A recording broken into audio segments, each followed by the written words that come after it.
नमस्कार विद्यार्थ्यांनो, डॉक्टर कीर्तीच्या चॅनलवर तुमचे स्वागत आहे. आज मी कक्षा 6वी सुलभ भारती मराठी यातील 6वी कविता हे खरे खरे व्हावे ही घेऊन आलेली आहे. आपण ह्याची सरल रूपात व्याख्या बघूया. विद्यार्थियों, मुझे पता है कि मराठी भाषी जो विद्यार्थी हैं उनको तो ये कठिन जाती नहीं है, लेकिन जिनको मराठी नहीं आती उनके लिए ये कविता बहुत ज़्यादा कठिन हो जाती है क्योंकि शब्दों के अर्थ समझ में नहीं आते. तो आइए आज हम इनके अर्थ को हिंदी में समझते हैं. इस कविता को लिखा है कवयित्री सुमति पवार, इन्होंने इसको लिखा हुआ है. अब हम देखते हैं कि यहाँ पे ये जो कवयित्री है ये क्या क्या बनना चाहती है. इस निसर्ग को, इस नेचर को, प्रकृति की सुंदरता को क्या क्या बन के देखना चाहती है और उसके उस सुंदर रूप का वर्णन इन्होंने अपने शब्दों में किस तरीके से किया है उन्हें हम देखेंगे. पहले तो वे एक पक्षी बनना चाहती है, फिर वे दव बिंदु यानी कि फॉग जो होता है वो बनना चाहती हैं. उसके बाद में वे दव बिंदु यानी ओस की बिंदु बनना चाहती है. उसके बाद में वे जो है बादल बनना चाहती है ना. उसके बाद में वे हवा बनना चाहती है. फिर वो सोचती है कि क्यों न मैं फॉग यानी कि धूका बन जाऊं. उसके बाद वे सोचती है कि क्यों न मैं सूर्य किरण ही बन जाऊं. तो इस तरीके से इन सब रूपों में वो निसर्ग को देखना चाहती हैं. तो ये सब बन के हम प्रकृति की सुंदरता को किस तरह से निहार सकते हैं, कैसे उसमें घूम सकते हैं और बेफिक्री से, जहाँ पे कोई रोक टोक नहीं, मुक्त एकदम घूम सकते हैं, वैसी वो मुक्तता से घूमना चाहती है पूरे निसर्ग में, पूरे प्रकृति में, और उसकी सुंदरता का गुणगान करना चाहती है. तो वो देखती हैं कि कौन कौन से रूप हो तो कितना मज़ा आए. तो पहले वो बोलती हैं, हवेवरी त्या होत स्वारमी अवकाशी विहरावे. हवेवरी यानी हवा के ऊपर, त्या यानी वो, होत स्वारमी यानी उस पर सवार होकर, अवकाशी यानी आराम से धीरे धीरे, विहरावे यानी घूमना. मनात माझ्या नेहमी येते, मेरे मन में नेहमी यानी हमेशा आता है, मी पक्षी व्हावे यानी मैं पक्षी बन जाऊं, है ना, मैं पक्षी हो जाऊं. तो यहाँ पे पहले इस स्टेंजा में ये बताना चाह रही है कि मैं चाहती हूँ कि हवा के ऊपर सवार होकर एक पक्षी के समान मैं एक पक्षी बन जाऊँ, हवा पर सवार हो जाऊँ और खूब आराम से जो है घूमती रहूँ. मनात माझ्या नेहमी येते मी पक्षी व्हावे यानी ऐसा लगता है कि मैं पक्षी बन जाऊँ और हवा पे सवार होकर और खूब आराम से पूरा प्रकृति की सुंदरता जो है उसको मैं देख लूँ. उसके बाद में वे बोलती है, दव बिंदु होऊनी पहाटे. पहाटे यानी एकदम अल सुबह, अर्ली मॉर्निंग, है ना. दव बिंदु यानी कि ओस की बूंदें, है ना. तो वो बोलती है कि एकदम सुबह सुबह मैं दव बिंदु बन जाऊँ यानी ओस की बूंदें बन जाऊँ. गवतावर उतरावे, गवत यानी घास, उतरावे यानी उतरना, उस घास के ऊपर मैं उतरूँ सुबह सुबह. दव बिंदु यानी कि ओस की जो बूंदें होती है एकदम अल सुबह जो है घास जो लगी होती है, घास के एकदम नुकीले हिस्से पर सबसे ऊपर पानी की बूंद हमको दिखाई देती है, तो उसे हम ओस की बूंद कहते हैं. तो बोलती है कि वो बन जाऊँ, घास के ऊपर उतरूँ. सूर्य प्रकाशे वाफ होऊनी पुन्हा पुन्हा परतावे. और सूर्य के प्रकाश में जब सूर्य तप रहा हो तो उसकी गर्मी से मैं जो है वाफ बन जाऊं यानी कि मैं भाप बन के उड़ जाऊं आकाश में, और पुनः पुनः परतावे और फिर मैं वापस बनकर, दो बिंदु बनकर और वापस आऊँ सुबह सुबह, है ना. तो उनकी ये कल्पना है कि मैं एक दो बिंदु हो जाऊँ, ओस की बिंदु बूंद बन जाऊँ और घास के ऊपर सुबह सुबह आकर विराजमान हो जाऊँ वहाँ पर.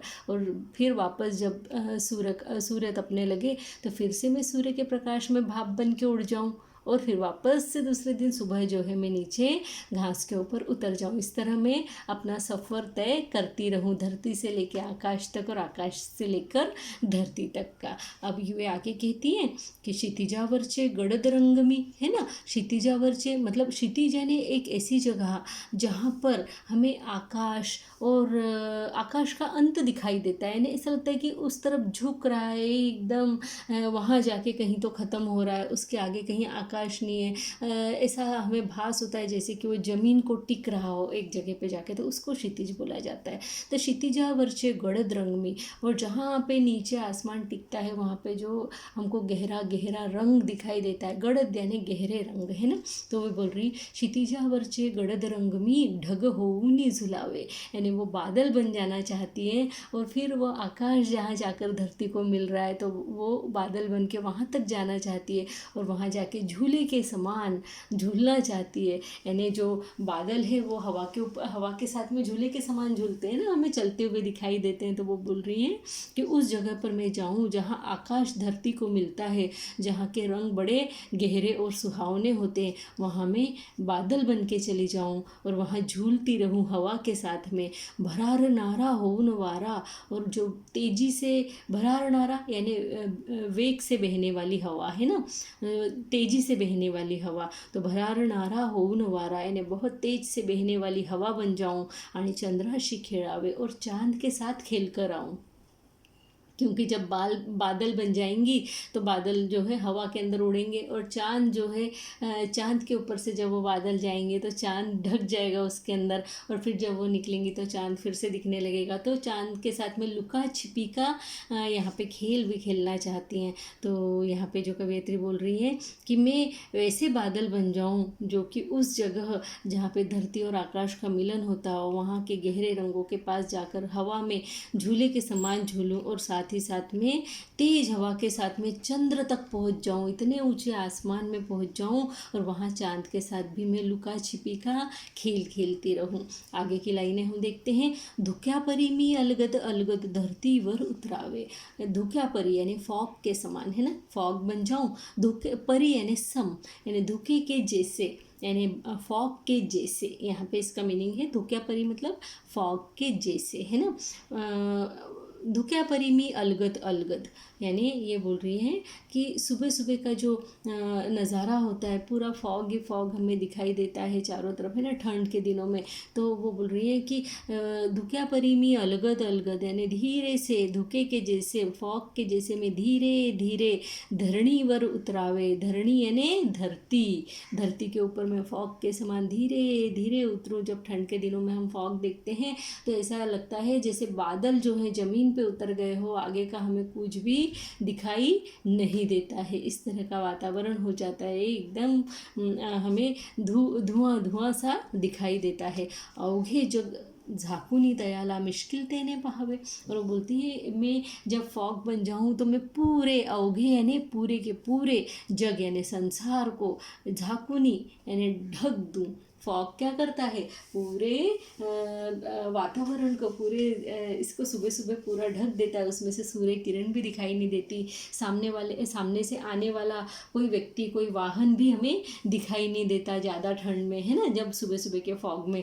तो यहाँ पे वो बोल रही हैं कि मैं उस तरीके से बन जाऊँ, पूरे जग को जो है मैं ढक दूँ, है ना, झाँकूनी यानी ढक दूँ, और मिश्किलतेने पाहावे, और फिर मैं शैतानी नज़रों से उनकी तरफ देखूँ। मिश्किलता मराठी में खोडकरपणा, आणि हिंदी के अंदर उसको बोलेंगे शैतान, शैतानीपना, है ना। तो मैं ऐसी शैतानी से उस तरफ देखूं कि देखो मैंने किस तरीके से तुमको ढक दिया है, और फिर सबके मज़े लूँ कि किसी को आमने सामने का कुछ दिखता नहीं है ना। तो इस तरीके से उनके मज़े लेने के लिए वे क्या बनना चाह रही है, तो फॉग बनना चाह रही है ना। उसके बाद वे बोलती हैं की ऊर्जेचा तो स्रोत सूर्य मी अगदी जवळून पाहावा, यानी ऊर्जेचा स्रोत कौन है, ऊर्जा का स्रोत सूर्य है। तो बोल रही ऊर्जा का जो स्रोत है वो सूर्य, मेरी इच्छा है कि मैं उसको एकदम अगदी यानी एकदम जवळून यानी पास से, पाहावा यानी देखूं, उस ऊर्जा के स्रोत को अर्थात उस सूर्य को मैं एकदम पास से देखना चाहती हूँ।